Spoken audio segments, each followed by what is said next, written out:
Hey guys, just wanted to. Hey guys, welcome to the channel. It's Luke here. I'm walking home from one of my favorite restaurants in Boston, Le Petit Bistrot. It's on Columbus Ave, and this is a really cool little garden area that's a little tucked away in the middle of Boston. Um, it's cool. This is where all the kids, you know, uh, college kids. When I used to go to Northeastern University in Boston, and this is where all the kids would come, and they'd come through there, and then they'd come do this little uh, cut and smoke, weed or whatever, and this bench, it's a little nice garden. But now that it's getting warmer in Boston, uh, it is pretty nice. It's still a little chilly. Like, I'm not wearing gloves right now, and my hands are starting to get a little cold, but for the most part, it's pretty good. But boy, what else? What else? What else? So as you can see, I don't know if anybody's been following this fight. Uh, Deontay has been coming out with a lot of excuses about his uniform, that it was too heavy, and this and that. Um,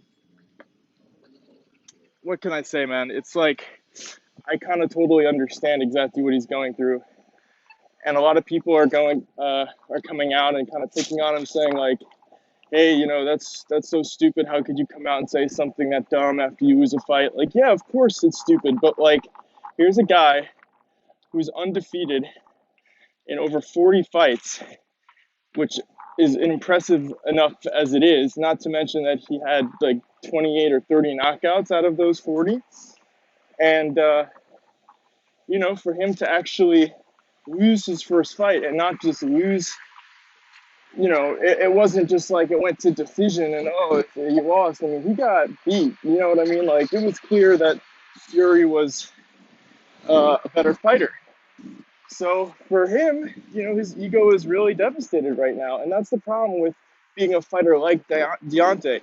Deontay is a fucking badass, but the problem is he's that type of guy who's like so in love with his punching power, so in love with, oh, I knock people out, that it's a little bit harder for him to recover from a loss. Like Fury is already he's already been beaten down. You know what I mean? Like he's the Gypsy King. He represents the people who are struggling. He says it himself, like people who are addicted and all this other stuff. And if Fury, if he were to lose, he hasn't. But if he were, I feel like Fury would just be like, all right, part of it. I'll get back up and I'll do what I need to do to keep coming back at it. But at this point in Deontay's career, when you make a career out of knocking people out, and being the bully, and then you get bullied yourself, you're gonna kind of, your brain is gonna come up with reasons to defend yourself because it's too hard. He literally cannot.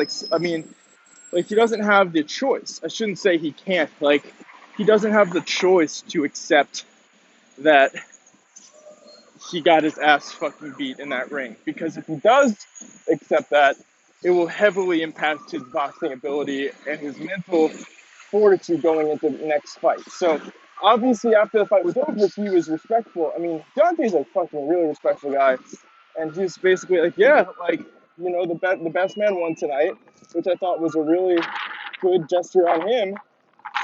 And but after, when he's actually sitting with the loss and really has to deal with it every day, you got to come up with some things that help you out a little bit.